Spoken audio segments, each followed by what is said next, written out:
I never expected to feel something for her. My friend's aunt, elegant, guarded, and years ahead of me in life. She warned me I was too young, but the way she looked at me told another story. This is how a simple conversation turned into an age-gap romance I'll never forget. The first time I saw her, I wasn't prepared for the effect she would have on me. She wasn't just another guest at the gathering. She stood out effortlessly, the kind of presence that draws your attention without even trying. She was my friend's aunt, graceful, confident, and yet, there was a softness in the way her eyes lingered on people, as if she carried a quiet tenderness she didn't often reveal.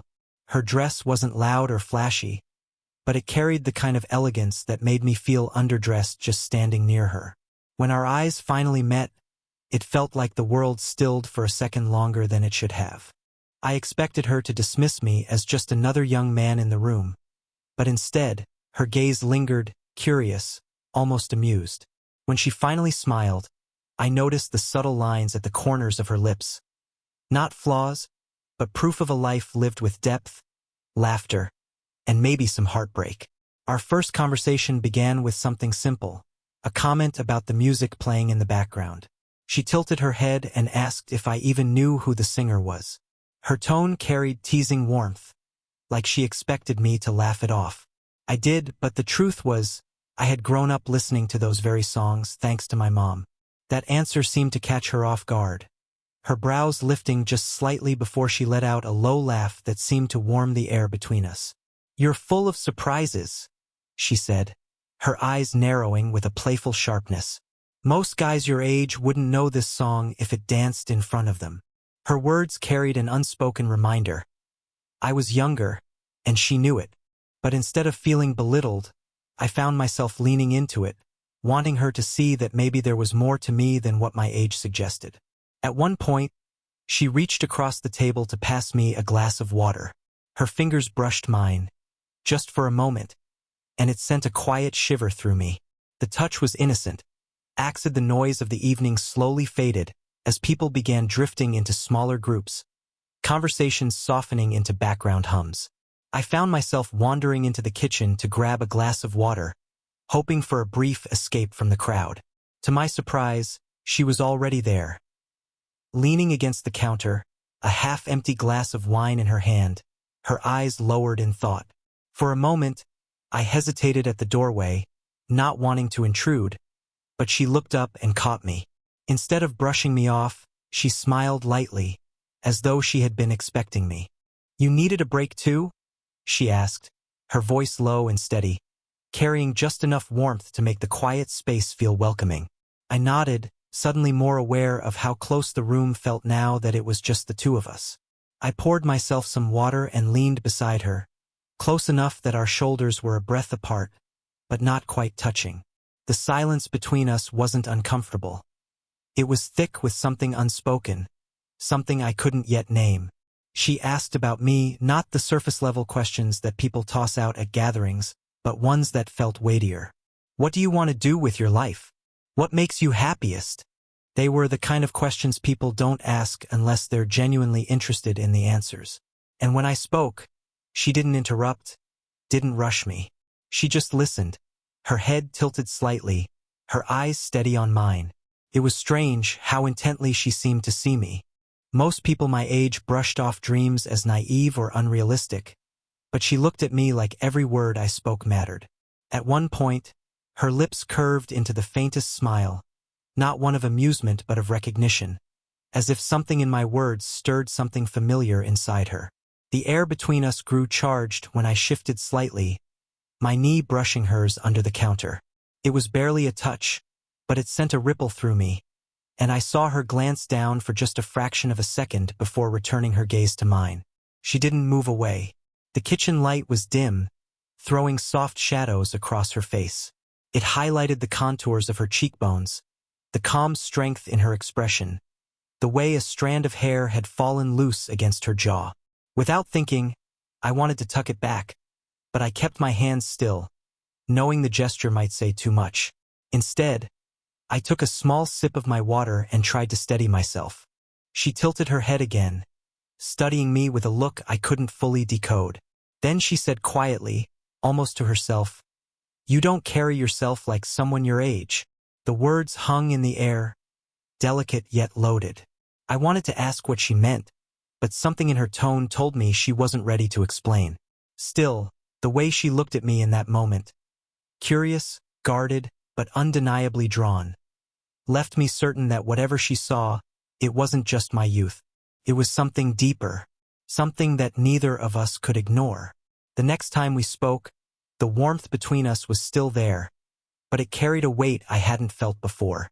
It happened late in the evening, after the house had quieted down, when only a few soft voices and fading laughter drifted from the other rooms.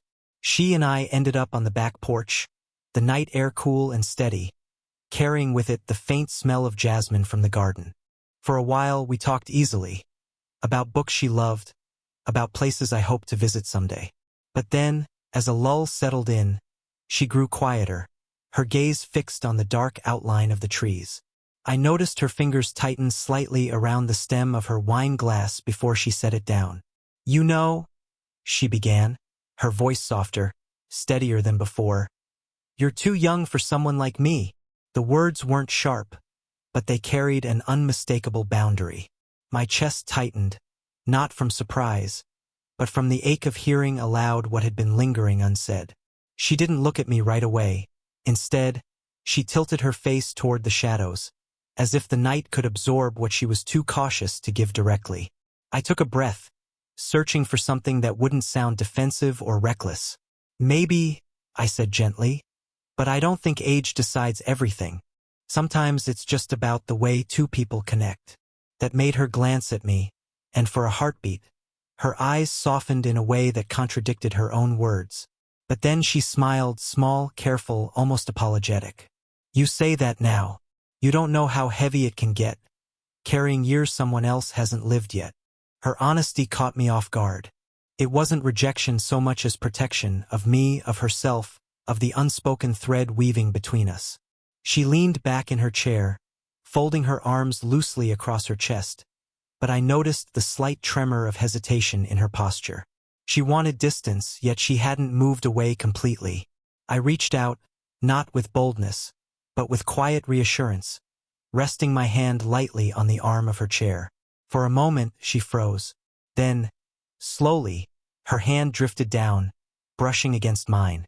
The contact was brief, but long enough to tell me the barrier she'd drawn wasn't built from lack of feeling. It was built from fear of what might follow. When she pulled her hand back, she let out a breath that sounded almost like surrender. "You don't make this easy, you know?" she murmured, a hint of a smile tugging at her lips.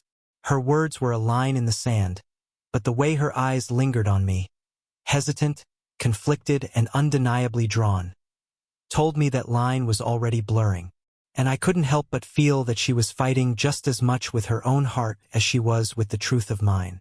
The night stretched on longer than either of us had expected. Most of the house had gone quiet, but neither of us seemed ready to part ways. We found ourselves in the living room, a single lamp glowing softly in the corner, casting warm shadows across the walls. She sat curled on one end of the couch, her legs tucked neatly beneath her, while I settled into the opposite corner. The space between us felt wide, yet charged with a tension that made every silence hum with meaning. For a while, we spoke about lighter things, films, old music, the kind of passing topics that kept the atmosphere comfortable. But then her tone shifted. Her words slowed, and I noticed her eyes drift from mine, as though gathering courage.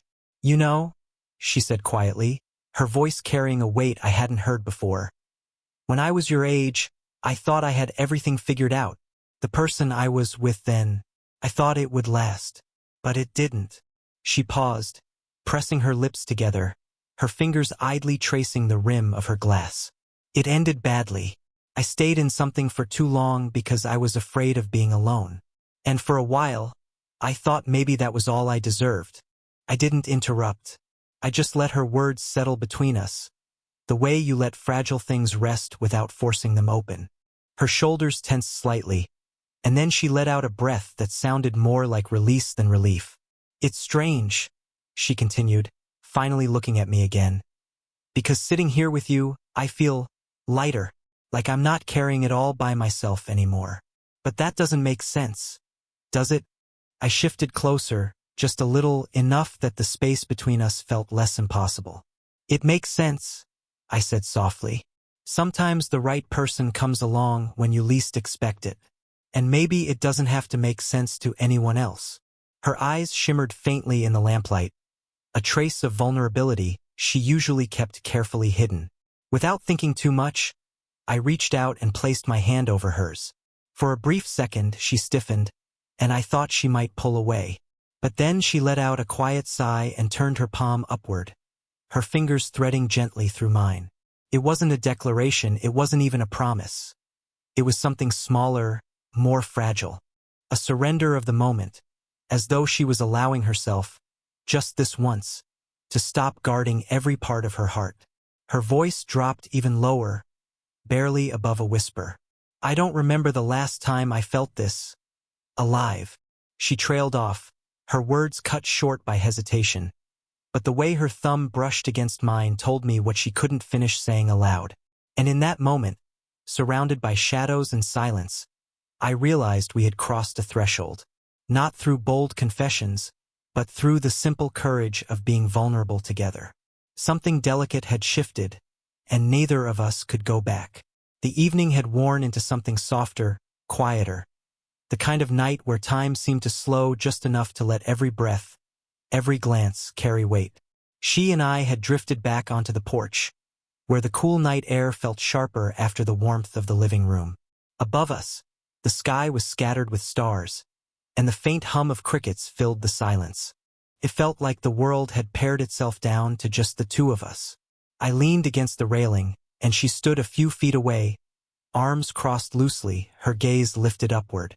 For a long moment, she didn't speak, as though searching for the right words. Then she turned to me, her expression caught somewhere between defiance and longing. "You know this can't work," she said, her voice steadier than her eyes.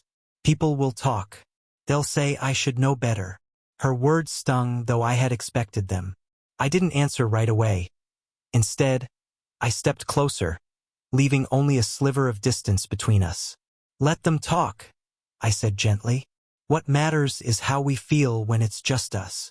She shook her head, a faint smile tugging at her lips despite the tension in her eyes. "You're too young to understand how heavy all that noise can get."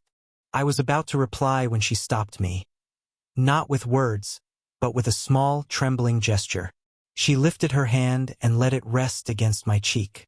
The warmth of her touch was both steady and fragile, as though she wasn't sure whether to pull me closer or let go. Her thumb brushed just beneath my eye, and for a second, she looked at me as though memorizing the moment, carving it into memory before it could slip away. Her breath caught, and then she whispered the words that had been lingering between us since the beginning. "You're too young, but maybe that's exactly why." The sentence fell into the night air like a confession she'd been holding back for too long. It wasn't just about my age, it was about the way I made her feel, about the way my presence seemed to cut through the weight she carried. Her hand lingered on my face, trembling ever so slightly, but she didn't pull it away. I covered her hand with mine, pressing it more firmly against my cheek. "Then stop fighting it," I murmured. "Just be here, with me." Her eyes closed for the briefest moment, and I felt her exhale against the cool night air, a breath that sounded like surrender. When she opened them again, they were softer, vulnerable in a way that struck me deeper than any words could. The moment didn't end in a kiss or anything bold. It ended in something quieter, something more powerful. Her forehead leaning against mine, our hands still clasped, the night air holding us in fragile stillness. It was the kind of closeness that didn't need to be spoken about, it just was. And in that fragile silence, I knew we had crossed the point of no return. Whatever came next, neither of us could pretend this wasn't real anymore.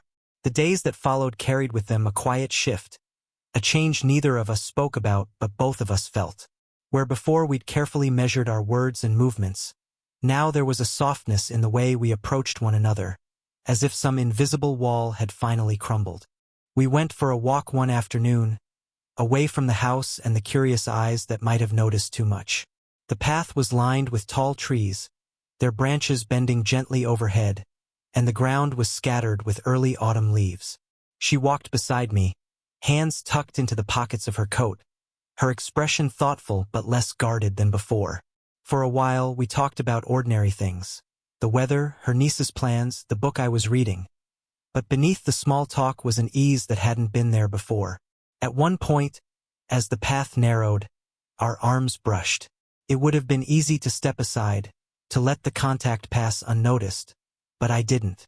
And when I glanced at her, I saw the faintest smile play at her lips, as though she wasn't going to either. Slowly, deliberately, I reached for her hand. I expected her to pull away, to remind me of all the reasons we couldn't do this. But instead, after a brief pause, she let her fingers slip into mine. The gesture was simple, almost unremarkable to anyone passing by, but to me it felt like an entire world shifting. Her hand was warm, steady, and when I glanced at her, I caught the way her shoulders loosened, the way her breath seemed to come easier. "It's been a long time," she admitted softly, "since I've let myself do something this simple." I squeezed her hand gently, not asking for more than she was ready to give. "Maybe simple is exactly what you need," I said. She looked at me then, really looked, her eyes carrying both gratitude and a flicker of something deeper, something that made my chest tighten with the realization of how much I wanted to protect that vulnerable part of her. Later, back at the house, we found ourselves sitting close on the couch, the space between us now comfortably gone. She leaned against my arm as if testing how it felt to rest there, and when she didn't move away, I shifted just slightly to make it easier for her. We didn't need to speak. Her head on my shoulder, my fingers lightly tracing the edge of her sleeve, said more than words could. Her laughter came easier that evening, freer than before. At one point she turned toward me, her smile soft and unguarded. "You make it feel safe to be happy again," she said quietly. The words stayed with me long after she said them. They weren't grand declarations, but they didn't need to be. In those small, gentle gestures, our hands entwined, her head resting against me, the warmth of her presence, I knew we were no longer circling the edge of something fragile. We had stepped into it together, carefully, tenderly, but undeniably. The evening felt different from the ones before it. Not heavier, but steadier, as though something in her had finally settled. We were in the doorway, the house behind us quiet, the air outside carrying the faint chill of a coming night. She stood in front of me, her arms folded lightly, her expression a careful mix of calm and hesitation. For a moment, she didn't say anything. She just studied me, as if weighing whether the words she was about to speak were worth the risk. Finally, she exhaled slowly and said, "I can't promise you anything. I don't know where this will lead, or how much of it will hold against the world outside. I only know that pushing you away hasn't worked." Her honesty cut through me, not because it was a rejection, but because it wasn't. It was an opening, a sliver of truth she had been holding back. I stepped closer, just enough to close the space that had always felt wider than it really was. "You don't have to promise me forever," I said quietly. "Just promise me now. That's enough." Her lips parted slightly, as though she wanted to argue, but then her shoulders eased, and I saw the fight in her fade. She let her arms fall to her sides, and when I reached for her hand, she didn't hesitate. Our fingers intertwined naturally, as if they had always belonged that way. "I'm scared," she admitted, her voice so low I almost didn't catch it.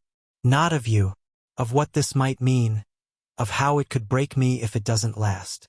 I squeezed her hand gently, drawing her closer until she was only a breath away. "Then let me carry some of that fear with you," I whispered. "You don't have to hold it alone."